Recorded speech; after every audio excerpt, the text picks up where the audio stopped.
नमस्कार। कार्यक्रम जीवन शैली में आप सभी दर्शकों का बहुत बहुत स्वागत, अभिनंदन। मैं हूं आपके साथ विश्वबंधु पांडे। दर्शकों, जैसा कि आप सभी जानते हैं, हम अपने इस कार्यक्रम में जीवन शैली पर आधारित विषयों पर बातचीत करते हैं जो कहीं ना कहीं हमारी जीवन शैली से जुड़े होते हैं और उससे प्रभावित करते हैं। आज हम अपने इस कार्यक्रम में एक खास विषय को लेकर आपके समक्ष हाजिर हुए हैं और आज का हमारा विषय है गहन चिकित्सा की विशेषताएं। और जिस तरीके से ये विषय बड़ा खास है, तो आज हमारे साथ इस विषय पर बातचीत करने वाले मेहमान भी बड़े खास हैं। हमारे साथ हैं डॉक्टर सुधीर कुमार सिंह, जो कि वरिष्ठ चिकित्सक हैं एनेस्थीसिया एंड क्रिटिकल केयर के। डॉक्टर सुधीर, आपका बहुत बहुत स्वागत, अभिनंदन दूरदर्शन उत्तराखंड के स्टूडियो में। नमस्कार, धन्यवाद विश्वबंधु जी और सारी देहरादून दूरदर्शन टीम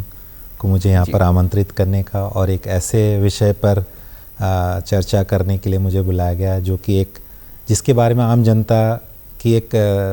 बहुत डर की धारणा है कि ये ऐसे स्पेशलिटी होती है जहाँ अगर मरीज चला गया तो उसके बचने की कोई संभावना नहीं होती या मरीज अब फिर घर नहीं आता। बट एक आम जनता में बहुत ही गलत धारणा है जो कि मेरी कोशिश रहेगी कि हम जितना उस पर हम उस विषय पर हम बात कर पाए और एक धारणा है उसको हम जो एक डर का धारणा है, डर का माहौल रहता है कि ये एक मरीज आईसीयू में चला गया तो अब वो बिल्कुल उसी को कम करने का प्रयास हम इस कार्यक्रम के माध्यम से करेंगे। डॉक्टर साहब, जैसा कि आज का विषय जो खास है कि गहन चिकित्सा विशेषताएं क्या है, तो इसमें एक टर्म बहुत ज़्यादा सामान्य रूप में देखने को मिलती है, सुनने को मिलती है कि आईसीयू जो है, इंटेंसिव केयर यूनिट है, गहन चिकित्सा इकाई के रूप में इसे लोग जानते हैं। तो सबसे पहले हम आपके माध्यम से ये जानना चाहेंगे डॉक्टर साहब कि आईसीयू आखिरकार क्या होता है, इससे तात्पर्य क्या है? जी, आईसीयू, अगर हम आईसीयू की बात करें जिसका फुल फॉर्म होता है इंटेंसिव केयर यूनिट, ये हॉस्पिटल का एक स्पेशलाइज डिपार्टमेंट होता है। किसी भी बड़े सुपर स्पेशलिटी, मल्टी स्पेशलिटी जो भी हॉस्पिटल्स होते हैं उनमें एक इंटेंसिव केयर यूनिट और इंटेंसिव केयर डिपार्टमेंट के अंडर ही आता है, जिसको स्पेशली डिज़ाइन करी जाती है कि जहाँ पर ऐसे मरीजों को रखा जाता है, इनको हॉस्पिटल के एक अलग पोर्शन में स्पेशली जो है एक अलग, जैसे नॉर्मली हॉस्पिटल जब भी डिज़ाइन करी जाती है तो आईसीयू ऐसा प्लानिंग करी जाती है कि जो कि ऑपरेशन थिएटर के जितना नज़दीक हो सके, बिकॉज इसमें ऐसे मरीज रखे जाते हैं जिनको बहुत ही सीरियस बीमारी होती है। जैसे फॉर एग्जांपल अगर हम बात करें तो किसी भी पेशेंट को, मान लीजिए रोड ट्रैफिक एक्सीडेंट की बात करें तो उसमें मान लीजिए उस मरीज को एक्सीडेंट के बाद बहुत सारी इंजरी हो सकती है, स्टार्टिंग सर की चोट से लेकर के, छाती की चोट से लेकर के पैरों की हड्डी और छाती में और पेट का इंजरी हो सकती है। तो ऐसे मरीज जिनको कंटिन्यूअस हर वक्त मॉनिटरिंग की ज़रूरत होती है, कि ऐसे मरीज होते हैं बहुत सीरियस होते हैं जिनकी लाइफ थ्रेटनिंग कंडीशन होती है, ये पेशेंट कभी भी डाउन हो सकते हैं और कभी भी ये पेशेंट की अचानक मृत्यु भी हो सकती है। तो ऐसे मरीज, ये एक एग्जांपल है। दूसरे मरीज, मान लीजिए किसी को हार्ट अटैक हो गया, किसी को किडनी की प्रॉब्लम की वजह से पेशेंट काफ़ी सीरियस हो गए, या पेशेंट कैंसर मरीज हैं जो कि धीरे धीरे सिक हो रहे हैं, या किसी को इन्फेक्शन इतना हो गया कि जो कि सेप्सिस में चला गया। तो ऐसे मरीज को हॉस्पिटल का ऐसा एरिया होता है जहाँ पर रखा जाता है, जहाँ की स्पेशलाइज्ड डॉक्टर होते हैं, स्पेशलाइज्ड नर्सिंग स्टाफ होते हैं जो कि इसमें ट्रेंड होते हैं इनको कंटिन्यूअस मॉनिटरिंग करने और उनको आगे मैनेजमेंट करने। तो ऐसे डिपार्टमेंट को हम इंटेंसिव केयर डिपार्टमेंट और इंटेंसिव केयर यूनिट, हॉस्पिटल का वो डिपार्टमेंट या वो एरिया होता है जहाँ पर ऐसे सिक मरीज को, जो कि काफ़ी गंभीर रूप से सीरियस मरीज होते हैं, उनको रखा जाता है और उनका मैनेजमेंट किया जाता है, उसको इंटेंसिव केयर यूनिट बोलते हैं। जी डॉक्टर साहब, बहुत ही सुंदर तरीके से आपने पूरे आईसीयू को अभी बताया है कि आखिरकार ये क्या होता है। ये जो विशेषता की अगर हम बात करें कि आईसीयू की क्या विशेषता है, इस पर अगर हम बातचीत करें और इसमें कौन कौन सी सुविधाएं होती हैं। हालांकि आपने जैसे जिक्र किया है कि गहन रूप से जो लोग हैं, मरीज़ हैं, उन्हें यहाँ पर रखा जाता है, तो आखिरकार क्यों विशेष है ये आईसीयू, ये गहन चिकित्सा इकाई? जी, जो आईसीयू होता है वो डिज़ाइन ऐसी करी जाती है कि जहाँ पर जो सीरियस सिक मरीज होते हैं, जैसे मैंने बताया कि अगर हम अपने सिस्टम से स्टार्टिंग से बात करूँ, मान लीजिए हम ऊपर कार्डियोवास्कुलर सिस्टम की बात करें, जो भी मरीज मान लीजिए एक हार्ट अटैक के साथ आता, तो ऐसे मरीज जो होते हैं जिनको कंटिन्यूअस मॉनिटरिंग की ज़रूरत होती है, जिनकी हार्ट की गतिविधियों को कंटिन्यूस मॉनिटरिंग करना पड़ता है, उनका ब्लड प्रेशर मॉनिटरिंग करना पड़ता है, उनकी हार्ट की पंपिंग कैसी चल रही है, ऐसे मरीज। तो ऐसे मरीज को आईसीयू में रखने का मकसद होता है क्योंकि आईसीयू में ये सुविधाएं होती हैं जिससे हम कंटिन्यूस हार्ट रेट मॉनिटरिंग कर सकते हैं, कंटिन्यूस बीपी मॉनिटरिंग कर सकते हैं, जिसको हम इन्वेजिव ब्लड प्रेशर, जो हर धड़कन के साथ बीपी मॉनिटरिंग कर सकते हैं। और इनको मान लीजिए ये पेशेंट मान लीजिए सिक हो गए हैं, सीरियस हो गए हैं, ब्लड प्रेशर अपना नहीं आ रहा है, तो इनको ब्लड प्रेशर को बढ़ाने के लिए जो मॉनिटरिंग करके और जो मेडिसिन चलाई जाती है वो सिर्फ हम इंटेंसिव केयर यूनिट में ही वो मेडिसिन दे सकते हैं। दूसरे मान लीजिए मरीज एक हेड इंजरी का आ गया, मान लीजिए रोड ट्रैफिक एक्सीडेंट हुआ, उसके सर में चोट लगी और भी इंजरी हुई, तो ऐसे मरीज को फिर वेंटिलेटर पर रखने की आवश्यकता होती है। तो आईसीयू जो होता है वहाँ पर मॉनिटरिंग के साथ वेंटिलेटर सपोर्ट दी जाती है और इनके हर अंग को कंटिन्यूस मॉनिटरिंग करी जाती है। तो ऐसे मरीज को जो सुविधा हॉस्पिटल के एक ऐसे यूनिट में ही ये प्रोवाइड करी जा सकती है जहाँ पर कि कोई डिस्टर्बेंस ना हो और वहाँ पर स्पेशलाइज्ड ट्रेंड नर्सिंग स्टाफ होते हैं, स्पेशलाइज्ड ट्रेंड डॉक्टर्स होते हैं और ऐसे मॉनिटर इक्विपमेंट होते हैं कि जो कि ऐसे मरीज को मॉनिटरिंग और उनके मैनेजमेंट के लिए ज़रूरत होती है। जी डॉक्टर साहब, हम देखते हैं कि कभी ना कभी कुछ ऐसी अप्रिय घटनाएं घट जाती हैं कि व्यक्ति को अपने इलाज के लिए हॉस्पिटल तो जाना ही पड़ता है, लेकिन आईसीयू में काफ़ी समय तक, जब तक कि वो ठीक ना हो जाए या उसकी कंडीशन नॉर्मल ना हो सके, वहाँ पर रहना पड़ता है। तो मरीज़ की वहाँ पर जो आईसीयू है, सघन चिकित्सा इकाई है, इसमें रहने की क्या कोई समय सीमा है कि कितने समय तक वहाँ पर मरीज़ को रखा जाता है, या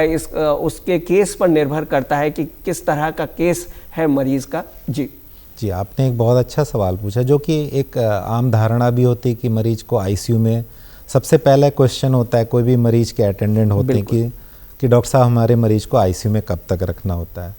क्योंकि आईसीयू का एक माहौल ही ऐसा होता है कि जहाँ पर न तो अटेंडेंट को अलाउड होता है, बिल्कुल, और वहाँ पर एक सिलेक्टेड स्पेसिफिक टाइम में ही उनको अलाउ किया जाता है। तो मरीज को और उनके परिजन को एक हमेशा एक डर की भावना रहती है कि कितना जल्दी हम आईसीयू से निकल पाए। तो जैसा आपने मुझसे सवाल पूछा कि आम तौर पर कितने दिन आईसीयू में रखते हैं, नॉर्मली ये डिपेंड करता है बीमारी के ऊपर। मान लीजिए एक मरीज आते हैं, सपोज हार्ट अटैक के साथ आए, इमीडिएटली वो टाइम पीरियड में आ गए, उनको स्टेंटिंग हो गई, और ऐसे मरीज 4-5 दिन बाद हम इनको आईसीयू से शिफ्ट कर सकते हैं। मान लीजिए दूसरा एग्जाम्पल में, एक पेशेंट आते हैं सर की चोट के साथ, हेड इंजरी के साथ, उनको सीवियर ट्रॉमा हुआ, ब्रेन में इंजरी के साथ उनको लीवर में इंजरी आ गई, चेस्ट में इंजरी आ गई, तो ऐसे मरीज में फिर लंबा समय लगता है,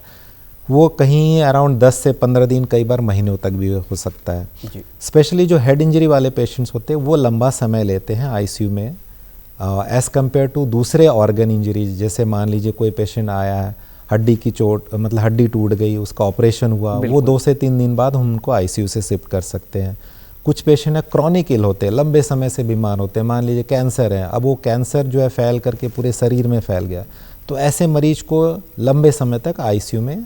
चिकित्सा की आवश्यकता पड़ती है। तो ये डिपेंड करता है मरीज की बीमारी के ऊपर, कौन सी बीमारी के साथ मरीज है। बट आमतौर पर नॉर्मली 5 से 7 दिन तक हम एक, जो जैसे मैंने बताया कि मान लीजिए एक पेशेंट हार्ट अटैक के साथ आया है या कई बार स्ट्रोक के साथ आया, वो रिकवर कर जाता है 5-7 दिन में, तो हम उनको आईसीयू के बाद जो स्टेप डाउन आईसीयू होता है, जिसको हम हाई डिपेंडेंसी यूनिट, वहाँ शिफ्ट करते हैं। उसके बाद मरीज फिर जब और स्टेबल हो जाता है, फिर हम रूम में शिफ्ट करके, ये स्टेप वाइज करा जाता है।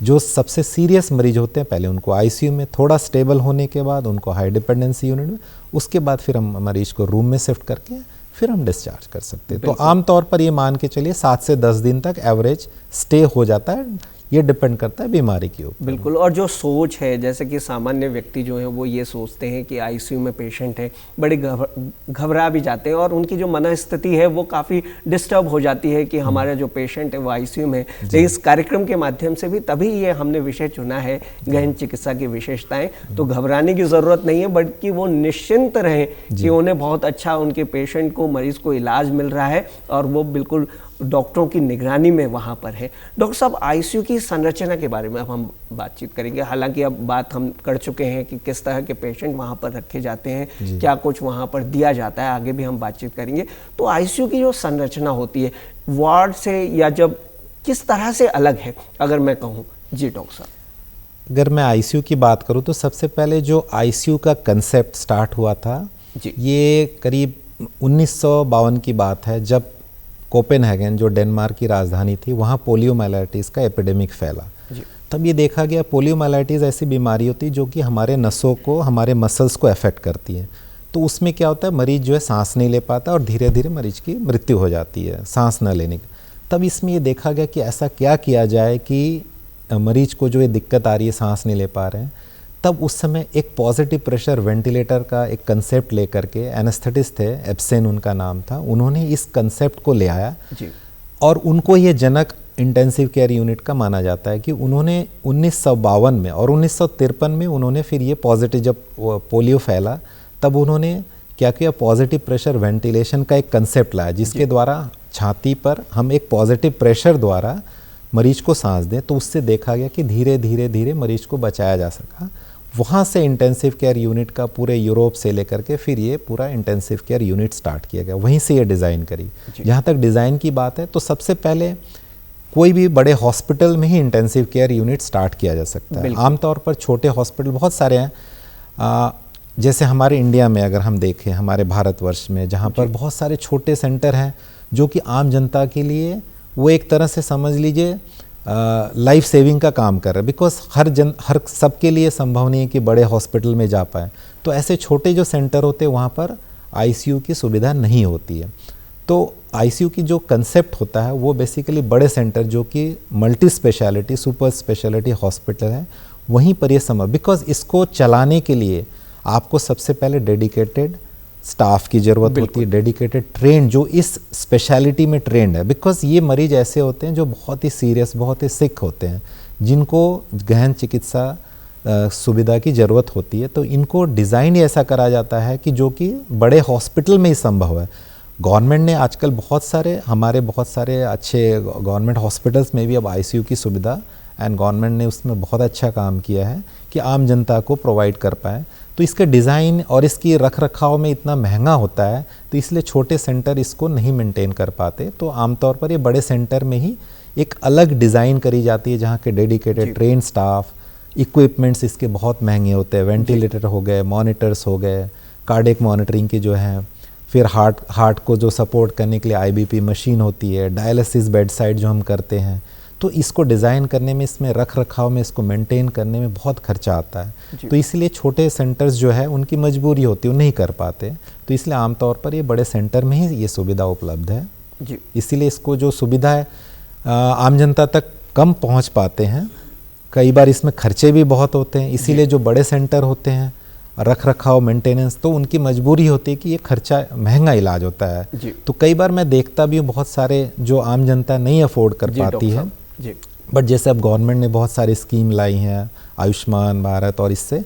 ये सारी चीज़ें कवर हो रही हैं। तो इससे बहुत आम जनता को बहुत फ़ायदा हो रहा है और वो करा पा रहे हैं इलाज। बिल्कुल। और जिस तरीके से ये महंगा इलाज वहाँ पर होता है, क्योंकि इतनी बड़ी बड़ी मशीनें वहाँ पर होती हैं और नाम ही इसका गहन चिकित्सा इकाई है, तो निश्चित रूप से वहाँ पर गंभीर मरीज जाते हैं और उसके बाद ठीक होते हैं। डॉक्टर साहब, अटेंडेंट की हम बात करेंगे कि उनके मन में ये रहता है कि पेशेंट को कब हम मिल सकते हैं, मरीज को कब मिलें, टाइमिंग क्या होती है, और जानकारी जो है, खास तौर से एक जो हेल्थ बुलेटिन है या कहते हैं कि कोई सूचना देनी है, तो किस तरह से आप लोग देते हैं, कोऑर्डिनेट किस तरह से करते हैं? जो अटेंडेंट के साथ में है, पेशेंट तो रहता ही है, लेकिन जो लोग बाहर रहते हैं उनके मन में ज़्यादा डर रहता है कि क्या हो रहा होगा अंदर। जी, बहुत ही अच्छा सवाल पूछा आपने कि आमतौर पर जो एक लोगों में डर की भावना ही रहती है कि आईसीयू में जब उनका मरीज है तो उसके बारे में उनको कुछ पता नहीं होता है। बट ऐसा नहीं है, जिस भी हॉस्पिटल में इंटेंसिव केयर की सुविधा है वहाँ पर आमतौर पर एक समय निर्धारित किया जाता है। उस समय में हम क्या करते हैं, अटेंडेंट्स जो पेशेंट्स के रिश्तेदार होते हैं, उनमें से एक मरीज के रिश्तेदार को हम अलाउ करते हैं, जो कि अंदर आईसीयू में जहाँ मरीज है उनको प्रॉपर स्टेराइल तरीके से, उनको प्रॉपर कैप, मास्क, गाउन पहना करके हम आईसीयू में उनको लेकर के आते हैं, उनको मरीज को दिखाते हैं और उनकी ब्रीफिंग होती है कि आपके मरीज का अभी ये चल रहा है, आगे की ये संभावना है, आगे का ऐसा ऐसा प्लान रहेगा। तो हम डेली ये सुबह और एक बार शाम को ये मरीज को हम जो विजिटिंग आवर होता है, एक निर्धारित समय होता है, उस दौरान हम उनको अंदर बुला करके दिखाते। इसके अलावा भी अगर मान लीजिए जो विजिटिंग आवर के अलावा कभी भी मरीज को अगर लगता है कि किसी भी कंडीशन में गिरावट हो रही है, इमीडिएटली हमें परिजन को उसको इन्फॉर्म करना है, तो हम इमीडिएटली उनको इन्फॉर्म करते हैं। उनको एक डेडिकेटेड एरिया में उनको रेस्ट के लिए, उनको आराम के लिए एक जगह दी जाती है परिजनों को। बिकॉज नॉर्मली जो रूम में पेशेंट्स होते हैं तो उनके साथ तो परिजन अलाउड होते हैं, वो साथ में रुकते हैं। बट गहन चिकित्सा के जो आईसीयू होता है उसमें मरीज के अटेंडेंट को कोई भी अस्पताल नहीं अलाउ कर पाता, बिकॉज वहाँ बहुत सारे सीरियस सिक मरीज होते हैं। क्योंकि वो काम में फिर उसमें दिक्कत आ सकती है, मरीज को मैनेजमेंट में दिक्कत आ सकती है। तो इसलिए जो डिज़ाइन ही ऐसी करी जाती है कि इनको हॉस्पिटल के एक अलग एरिया में रखा जाता है, डिज़ाइन ही वैसी करी जाती है। बट हाँ, जैसे आपने बताया कि मरीज को एक उनके जो परिजन होते हैं उनको हमेशा एक डर सा रहता है, हमारे मरीज को क्या है, वेंटिलेटर पर हैं तो कैसा चल। बट इसकी हमारी कोशिश हमेशा रहती है कि सुबह और शाम 2 बार हम उनको अंदर अलाउ करते हैं, उनको दिखाते हैं और ब्रीफिंग करते हैं। डॉक्टर साहब, इस कार्यक्रम के माध्यम से एक अच्छा मैसेज भी हम दे रहे हैं जनमानस को कि अगर आपका पेशेंट, आपका मरीज़ आईसीयू में है तो घबराइए नहीं, वो एक्सपर्ट डॉक्टर्स की निगरानी में है और जल्द स्वस्थ तभी हो पाएगा पेशेंट जब आप भी उनके लिए ये देखें, अपने समर्पण के भाव से डॉक्टर्स पर विश्वास करें कि उनका इलाज वहाँ पर अच्छे तरीके से चल रहा है। डॉक्टर साहब, इस पर आप क्या कहना चाहेंगे कि ज़्यादातर लोग होते हैं, उन्हें बहुत जल्दबाजी भी रहती है कि हम वहाँ पर ज़्यादा से ज़्यादा लोग आईसीयू में जाने की, तो इस तरह के मामलों में किस तरह से हॉस्पिटल की क्या भूमिका रहती है और किस तरह का एनवायरनमेंट वहाँ पर क्रिएट किया जाता है ताकि जो पेशेंट हैं उन्हें सुविधा हो सके, किसी प्रकार का इन्फेक्शन ना फैले? जी, सबसे पहले मैं आपके माध्यम से आम जनता को यही समझाना चाहूँगा, यही संदेश देना चाहूँगा कि सबसे पहले जो इंटेंसिव केयर मरीज जो होते हैं, आपने सबसे पहले मरीज को टाइमली किसी भी अच्छे सेंटर में शिफ्ट करना बहुत ज़रूरी है। मान लीजिए किसी, फॉर एग्जांपल मैं अगर एग्जांपल की दूं तो मान लीजिए किसी को सर में चोट लगती है, एक्सीडेंट होता है, तो उसमें हम गोल्डन आवर बोलते हैं। 1 घंटे के अंदर जितना जल्दी हो मरीज पहुंच जाए ऐसे सेंटर में, तब उसकी बचने की संभावना और उसमें बेटर आउटकम रहता है। इसी तरह मान लीजिए किसी मरीज को हार्ट अटैक होता है तो उसमें भी हम गोल्डन आवर बोलते हैं। अगर वो जितना जल्दी पहुँचते हैं हॉस्पिटल में, तो मेरी आम जनता से यही रिक्वेस्ट है कि आप सबसे पहले आप अपने मरीज के बारे में सोचें। जहाँ भी आप करा सकते इलाज, जितना जल्दी हो एक अच्छे सेंटर में उनको लेकर के जाएं और उसका इलाज टाइमली, बिकॉज हमारे लिए टाइम बहुत इंपॉर्टेंट होता है। जो इंटेंसिव केयर में मरीज होते हैं वहाँ मिनट भी, घंटा भी नहीं, मिनट भी मैटर करता है कई बार, कि अगर मान लीजिए हम एक मिनट हमारे लिए इंपॉर्टेंट होता है। तो हर मरीज जो कि अगर टाइमली आ जाता है तो उसका आउटकम, उसका इलाज, उसका बेटर और उसके आउटकम की जो है संभावना बहुत अच्छी हो जाती है। जैसे आपने बताया कि पेशेंट के जो अटेंडेंट होते हैं उनमें हमेशा एक रहता है कि मतलब हमें मैक्सिमम अलाउ करा जाए। बिल्कुल। तो इसके लिए डेफिनेटली हमने एक पॉलिसी बनाई है, बिकॉज हम उसमें जब भी पेशेंट अटेंडेंट होते हैं उनकी एक काउंसलिंग रूम होता है, वहाँ पर काउंसलिंग उनको सारी चीज़ें बताई जाती है कि आपके मरीज को ये रिक्वायर्ड है। आपके मरीज को इमरजेंसी में ही जब ऐसे मरीज आते हैं तो वहीं पर ही उनको एक अलग काउंसलिंग होता है जहाँ पर बताया जाता है कि आपके मरीज को आईसीयू में रखने की, किस वजह से आईसीयू में रखने की ज़रूरत है, इसके क्या क्या प्रोटोकॉल रहेंगे। देखिए, किसी मान लीजिए मैं भी अगर अपने आप को आम जनता के जगह रखूँ तो मेरा भी एक हमेशा मुझे भी लगेगा कि मेरे मान लीजिए कोई near and dear one admit है आईसीयू में, तो मेरी भी कोशिश रहेगी मैं जितना बार हो गया उनसे मिल लूँ। बिल्कुल, निश्चित। मैं उसको गलत भी नहीं बोलता, लेकिन मरीज के हित के लिए हमें उनको समझाना पड़ता है कि इसमें मिनिमम लोग को जितना भी है, 1 लोग को ही हम इसलिए अलाउ करते हैं, उनका पास बनाया जाता है और उनको ही अलाउ किया जाता है और उनसे ही हम ब्रीफिंग करते हैं, उनसे ही डॉक्टर बात करते हैं, सो दैट मरीज को हम बेहतर तरीके से परिजन को समझा पाएँ, उनका क्या चल रहा है, उनके आगे का इलाज का क्या रहेगा। तो ये सब सारी चीज़ें इसीलिए हम कोशिश करते हैं कि उसको एक सेट टाइम में, एक डेडिकेटेड टाइम निर्धारित करी जाती है, उसी समय हम मरीज के परिजन को बुलाते हैं और उनसे बात करते हैं और उनको सारी चीज़ें विस्तार पूर्वक समझाते हैं। तो इसमें बिकॉज क्या होता है ना, अगर मान लीजिए मरीज, बहुत सारे मरीज आईसीयू में होते हैं जो कि इन्फेक्शन पॉइंट ऑफ व्यू से उनको हम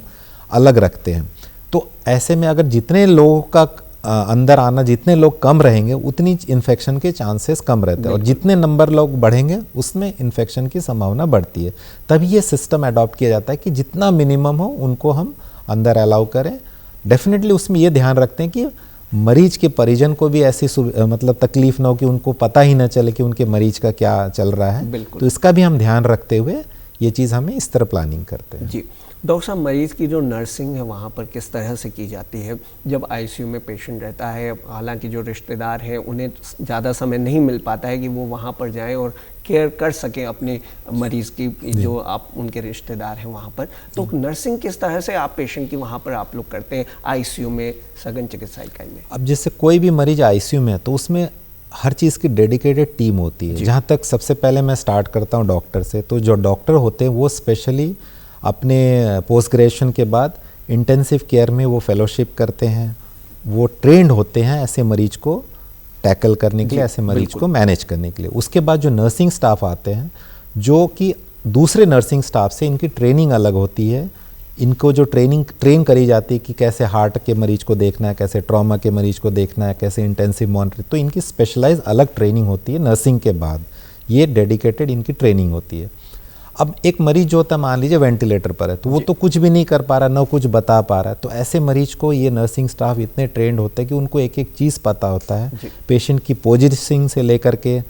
पेशेंट को पोजीशन कैसे कर रहा है, पेशेंट को मुंह से कुछ खा नहीं पा रहा तो उसको फीड कैसे कराना है, उसकी मेडिसिन्स कैसे जानी है, इन्फ्यूजन्स कैसे देना है, तो ये सारे साथ में उनके नर्सिंग के साथ जो नर्सिंग असिस्टेंट होते हैं जिनको हम जनरल ड्यूटी असिस्टेंट बोलते हैं। फिर मरीज को सुबह भी हमेशा चेंज कराया जाता है, उनकी बेडिंग कराई जाती है, उनको प्रॉपर तरीके से मॉपिंग करी जाती है, उनके वुंड का ध्यान रखा। तो ये सारी चीज़ें जो होती है एक डेडिकेटेड टीम होती है। उनके डाइट का ध्यान रखने के लिए प्रॉपर डाइटिशियन होते हैं। कुछ मरीज जब कॉन्शियस हो जाते हैं, मतलब जो है होश में रहते हैं, बट उनको कई बार उनको काउंसलिंग की ज़रूरत पड़ती है, तो उसमें क्लिनिकल साइकोलॉजिस्ट भी आते हैं,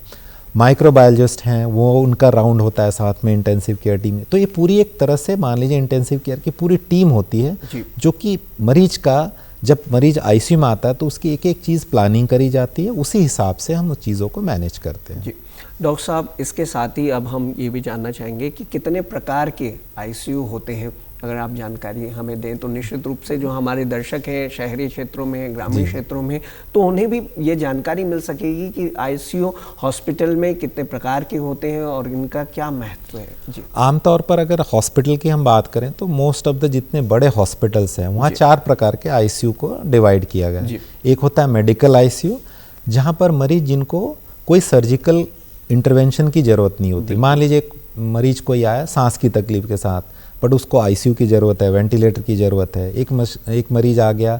ये इन्फेक्शन के साथ आ गया ना, तो वो मरीज को हम मेडिकल आईसीयू में रखते हैं। मान लीजिए कोई मरीज पॉइजनिंग के साथ आ गया, तो ये सब मरीज होते हैं जिनको हम मेडिकल आईसीयू में रखते हैं, उसको एमआईसीयू बोलते हैं। फिर दूसरे प्रकार के आईसीयू होते हैं जिसको सर्जिकल आईसीयू बोलते हैं। उसमें जो मरीज होते हैं जिनसे सर्जरी से रिलेटेड जिनको इलाज करना पड़ा, मान लीजिए हेड इंजरी के मरीज आ गए, कोई पेशेंट आया है जिसके पैरों में चोट लग गई, फ्रैक्चर हो गया, साथ में एब्डोमिनल इंजरी है, चेस्ट इंजरी है, या मरीज कोई सर्जरी के बाद, मान लीजिए कि मरीज को ट्यूमर का, ब्रेन ट्यूमर का ऑपरेशन किया गया या हार्ट की सर्जरी करी, तो ऐसे मरीज को जो हम जहाँ रखते हैं उनको सर्जिकल आईसीयू बोलते हैं। तीसरा आईसीयू होता है कार्डियक आईसीयू बोलते हैं, जहाँ पर मरीज जिनको हार्ट से रिलेटेड बीमारी का इलाज किया, चाहे वो हार्ट की सर्जरी करी गई है या उनको हार्ट अटैक आया उसके बाद मरीज को स्टेंट डाला है, तो ऐसे मरीज को जहाँ रखते हैं उसको कार्डियक आईसीयू बोलते हैं। फिर तीसरा और चौथा जो होता है उसको हम नियोनेटल आईसीयू बोलते हैं या फिर पीडियाट्रिक आईसीयू बोलते हैं, जहाँ पर जो बहुत ही छोटे बच्चे होते हैं, नवजात शिशु होते हैं, उनको नियोनेटल आईसीयू बोलते हैं, और जो थोड़े बड़े बच्चे होते हैं 3 साल 5 साल से ऊपर उनको पीडियाट्रिक आईसीयू में। इसी तरह सब डिवीज़न फिर किया गया है कि अब तो बहुत सारे स्पेशलाइज सेंटर है जहाँ पर इसको, और आमतौर पर ये 4 आईसीयू होते हैं, medical ICU, surgical ICU, paediatric, neonatal ICU और कार्डियक आईसीयू। इसको फिर सब डिवीज़न किया गया, जैसे अब मान लीजिए कि हम हेड इंजरी वाले पेशेंट आए तो उनको न्यूरो के अलग ही पेशेंट्स रखे जाते हैं, तो उनको न्यूरो आईसीयू बोलते हैं। इसी तरह लीवर के और हेपाटिक बिलियरी डिजीज़ के जो उनको हेपाटिक आईसीयू और लीवर आईसीयू बोलते हैं। बट आमतौर पर जो डिवाइड किया गया है इसको 4 टाइप के आईसीयू में डिवाइड किया गया। डॉक्टर साहब, बेसिक लाइफ सपोर्ट ये जो कॉन्सेप्ट है इसके बारे में आप बताइए। जी ये एक बहुत ही मैं चाहूँगा कि इसके बारे में आम जनता को एक जानकारी होनी चाहिए। बेसिक लाइफ सपोर्ट के बारे में ऐसा होता है कि मान लीजिए किसी भी मरीज को, इसके लिए एक आम जनता के लिए जागरूक होना भी बहुत ज़रूरी है। अभी मान लीजिए मैं और आप के बीच में हमारा इंटरेक्शन चला, सडनली किसी को यहाँ पर हार्ट अटैक हो गया, बिल्कुल, तो अब आम जन किसी मान लीजिए घर में है, किसी भी परिजन को सडनली उनको मान लीजिए उन्होंने कंप्लेन करा मुझे छाती में दर्द हो रहा है, पसीना आ रहा है, तो सबको पता है कि अब उनको हार्ट अटैक हुआ। बट उस दौरान आप क्या करेंगे, एक एम्बुलेंस को बुलाएंगे या अपनी गाड़ी में डाल करके उनको किसी भी नियर बाई सेंटर जहाँ पर हार्ट की सुविधा हो, तो आमतौर पर उसमें आधे घंटे लग जाता है। तो कई बार ये देखा गया कि जैसे हमारा हार्ट अटैक होता है, हार्ट जो है पंप करना बंद कर देता है, तो उस दौरान ब्रेन को और किसी भी ऑर्गन को हमारे खून नहीं पहुंच पाता। हार्ट का मेन काम होता है पंप करता है, वो हमारे पंप के में ही, पंप के द्वारा जो हमारे ब्लड में ऑक्सीजन होती है उनको हमारे ब्रेन, लीवर, किडनी हर जगह पहुंचाते हैं। अब किसी को हार्ट अटैक हो गया, हार्ट एकदम बंद हो गया, धड़कना बंद हो गया, आप जब तक हॉस्पिटल उनको लेके जाएंगे आमतौर पर आधे घंटा लगेगा। उस आधे घंटे के दौरान हमारे ब्रेन को कोई भी ऑक्सीजन, कोई भी ब्लड नहीं पहुंच पाएगा। तो फिर देखा जाता है कि मरीज पहुंच तो गया इमरजेंसी में, लेकिन फिर हमारे भी मतलब हम उसमें कुछ नहीं कर पाते हैं, बिकॉज मरीज कुछ है ही नहीं है। जब हम पहुंचते हैं तो हार्ट की धड़कन टोटली बंद। तो बेसिक लाइफ सपोर्ट होता है जिसमें आपको एक बहुत ही सिंपल तरीके हैं, 3 स्टेप्स है उसमें। एक छाती में कंप्रेशन करना और माउथ टू माउथ ब्रीदिंग देना। ये आप मान लीजिए आपकी कोई घर में नियर एंड डियर में परिजन है तो उसमें आप थोड़ा भी हिचक नहीं करेंगे माउथ टू माउथ रेस्पिरेशन देने। तो इसमें होता है कि अगर किसी भी मरीज को मान लीजिए आपने जैसे ही देखा हार्ट अटैक, वो सांस नहीं ले पा रहा और दिल की धड़कन बंद हो गई, तो आप कुछ न करें, सिंपल सा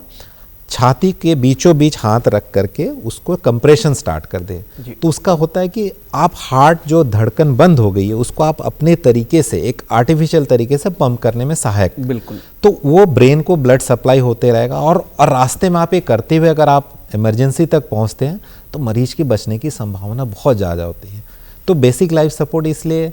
आजकल जो है as a intensive care specialist, as a anaesthesia specialist बहुत सारे हम कार्यक्रम करते हैं, आम जनता को जागरूक करते हैं बेसिक लाइफ सपोर्ट के बारे में, सो दैट इस चीज़ों को हम जनता तक ये संदेश पहुंचा पाएँ कि अगर आप ये चीज़, ये प्रक्रिया जो है वहीं पर स्टार्ट कर देते जहाँ पर मरीज को हार्ट अटैक हुआ है या मरीज सांस नहीं ले पा रहा है और उसकी वजह से उसकी दिल की धड़कन बंद होगी,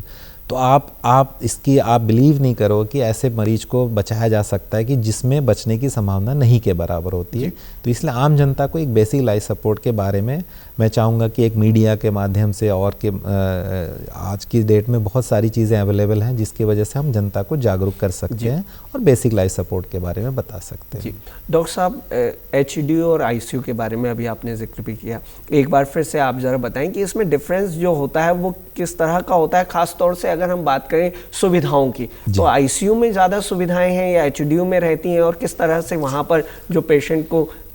देखा जाता है, देख रेख की जाती है? जी, जैसे एचडीयू का मतलब होता है हाई डिपेंडेंसी यूनिट और आईसीयू का मतलब होता है इंटेंसिव केयर यूनिट। तो ये एक जो एचडीयू होता है, ऐसे मरीज को, सबसे पहले आईसीयू की अगर हम बात करें तो कोई भी मरीज जो बहुत ही सीरियस होते हैं, जिनमें मल्टीपल ऑर्गन इन्वॉल्वमेंट होते हैं, मान लीजिए ब्लड प्रेशर अपने आप नहीं आ रहा है, मरीज इतना सीरियस है, हार्ट अटैक हो रखा है, मरीज सांस नहीं ले पा रहा है, उनको वेंटिलेटर की ज़रूरत होती है, तो ऐसे मरीज को हम इंटेंसिव केयर यूनिट में रखते हैं, जहाँ पर सारी मॉनिटरिंग से लेकर के वेंटिलेटर सपोर्ट की ज़रूरत पड़ती है, रेस्पिरेटरी सपोर्ट के लिए, या फिर मरीज को डायलिसिस की आवश्यकता पड़ती है, तो ये सब मरीज को हम इंटेंसिव केयर यूनिट में। जब कुछ मरीज जो होते हैं जिनको वो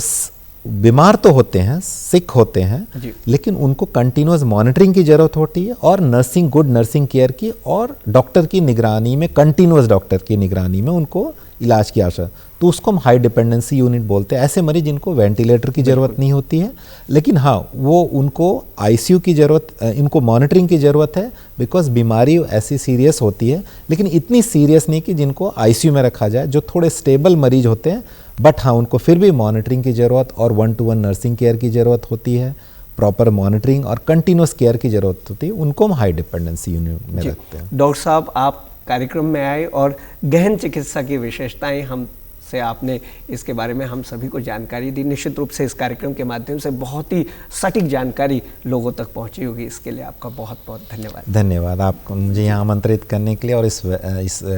टॉपिक पर चर्चा करने के लिए धन्यवाद। तो दर्शकों, ये था आज का हमारा कार्यक्रम, जिसमें आज हमने गहन चिकित्सा की विशेषता विषय पर बातचीत की। आपसे फिर होगी मुलाकात कार्यक्रम के अगले अंक में, तब तक के लिए नमस्कार।